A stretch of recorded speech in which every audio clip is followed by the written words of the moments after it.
I don't think that Iran is anywhere close to regime collapse, but this is a major crisis that the Islamic Republic of Iran is facing. It's probably the biggest crisis that it has faced since it was created 46 years ago. Iran is also an authoritarian state. It's a repressive state. It engages in the type of political theater that other repressive and authoritarian regimes frequently engage in. I think its audience is all of those three groups that you've mentioned. The attack on the American airbase in Qatar is significant because it's the largest U.S. military base in the region. So from that perspective, it has a symbolic value. I think Iran is trying to send a message to the United States, to Israel, to other adversaries, but also its population and its regional allies, that it's still a major fighting force, that it can hit back. It can even hit the largest American military base in the region, and no one can stop it. So I think that's the intention. But we are learning now that this was a very choreographed, performative display by Iran, telling the Qataris and the Americans that the attack was coming, to try and flex its muscle in front of its own audience, to show that it has a lot of firepower left, but really pointing toward an interest by the Iranian government that it wants de-escalation. And this has some historical precedent, because if your viewers might remember, in January 2020, Donald Trump assassinated Iran's top general, Qasem Soleimani, in Baghdad. And then Iran responded by launching ballistic missiles at American military bases in northern Iraq. But it did so by doing what it did today, letting the Americans know indirectly in advance that it was hitting those bases. The United States got the message, realized that Iran would respond for suffering a big loss, and chose not to retaliate because it wanted to de-escalate. I think we're in a similar pattern of events that replicate what we saw in 2020. Iran is a revolutionary state. It seeks to challenge the existing political order in the Middle East that is dominated by American and Israeli interests. And so it likes to rhetorically criticize American and Israeli policy, to claim that it's on the side of the oppressed people of the region, especially the Palestinians. But at the same time, Iran is also an authoritarian state. It's a repressive state. It engages in the type of political theater that other repressive and authoritarian regimes frequently engage in order to survive, in order to send a message to the world that it's a strong state, when in many ways it's not. I think one of the lessons that we have learned today from recent events since the Israeli attack is that Iran is a very weak state. In many ways, it's a paper tiger, that it has a loud bark, but its bite is very weak.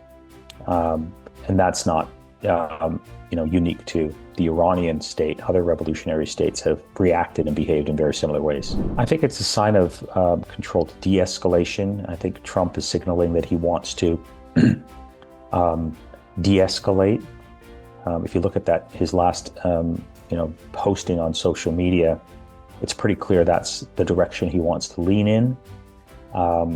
It's consistent with past Trump behavior, where he wanted to reach a diplomatic deal with Iran over its nuclear program, but was unable and unwilling to do so after Israel apparently convinced Donald Trump that they needed to support an attack on Iran.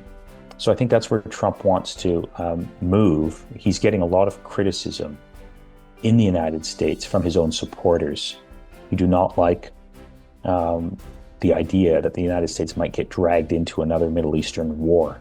So if you follow the internal debate among his supporters, that's what you're hearing today.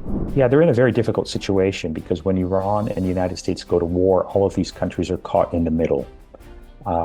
not just Qatar, as we're seeing right now, but often countries like Iraq, which have been a battlefield for the clash of American and Iranian interests. So it's a very delicate balancing act, because from Qatar's perspective, Qatar wants to maintain good relations with the United States, its primary international backer.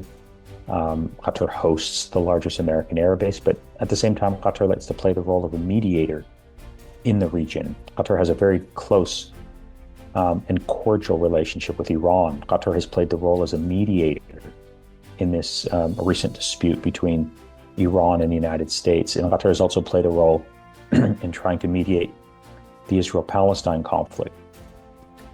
So Qatar is caught in the middle. They have to issue statements condemning the violation of their sovereignty that Iran engaged in tonight with these missiles. But at the same time, I think they realize they don't want escalation because it's not in their interest. In that sense, many of these countries in the region have been very worried about where things are headed, because a full-scale Middle Eastern war doesn't benefit any of them. They'll get caught and sucked into that vortex. So they're trying to navigate the situation as best they can. I think we have to see whether this war, number one, escalates or de-escalates. If it escalates, and there's a serious attempt by the United States and Israel at some point to engage in regime change, to topple the regime, then that would be, I think, a tipping point, because then the entire region would be destabilized. Iran could possibly fracture into different units. The United States and Israel would be very interested in breaking Iran off into different sections. Kurdistan, the Arab-speaking province of Khuzestan, possibly Baluchistan in south eastern Iran could be broken away, and that would have implications for Pakistani security. Obviously, it would have huge implications for regional security. So I think that's something that we have to watch for. I don't think that Iran is anywhere close to regime collapse, but this is a major crisis that the Islamic Republic of Iran is facing. It's probably the biggest crisis that it has faced since it was created 46 years ago. It's much worse for Iran today than it was during the 8 years of war with Iraq. So we'll have to see how things play out. But I think a collapse of the regime in Iran would be hugely destabilizing for the reasons that I mentioned, but also for a refugee crisis that could be produced. Iran has a population of 90 million. If just a fraction of those people chose to flee, then we would have another refugee crisis that would consume the region, but also the world.